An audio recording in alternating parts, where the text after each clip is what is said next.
সপ্তাহের দ্বিতীয় কার্যদিবসে নেতিবাচক ঢাকার শেয়ার বাজার। এ সময় ডিএসসির প্রধান সূচক কমেছে 10 পয়েন্টের বেশি।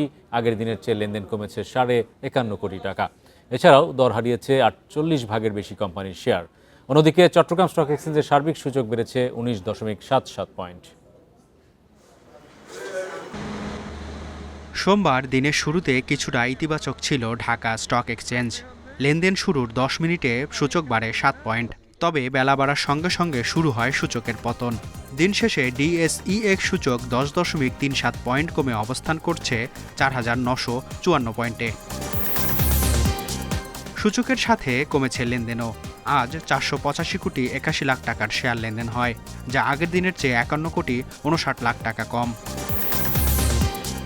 হাত বদলে অংশ নেয়া মোট 389টি কোম্পানি মিউচুয়াল ফান্ডের মধ্যে শেয়ার দর বেড়েছে 143টি প্রতিষ্ঠানের, দর কমেছে 189টির এবং অপরিবর্তিত রয়েছে 57টি প্রতিষ্ঠানের শেয়ার দর।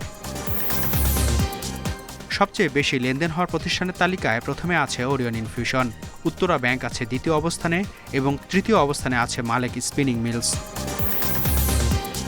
এদিকে শতাংশের দিক থেকে দরবৃদ্ধির তালিকায় প্রথমে আছে প্রগতি লাইফ ইন্স্যুরেন্স, প্রাইম ফাইন্যান্স আছে দ্বিতীয় অবস্থানে এবং তৃতীয় অবস্থানে আছে ফ্যামিলি টেক্স। অন্যদিকে চট্টগ্রাম স্টক এক্সচেঞ্জে সার্বিক সূচক 19.77 পয়েন্ট বেড়েছে। দিন শেষে অবস্থান করছে 13,839 পয়েন্টে। লেনদেন হয়েছে মোট 8 কোটি 67 লাখ টাকার শেয়ার।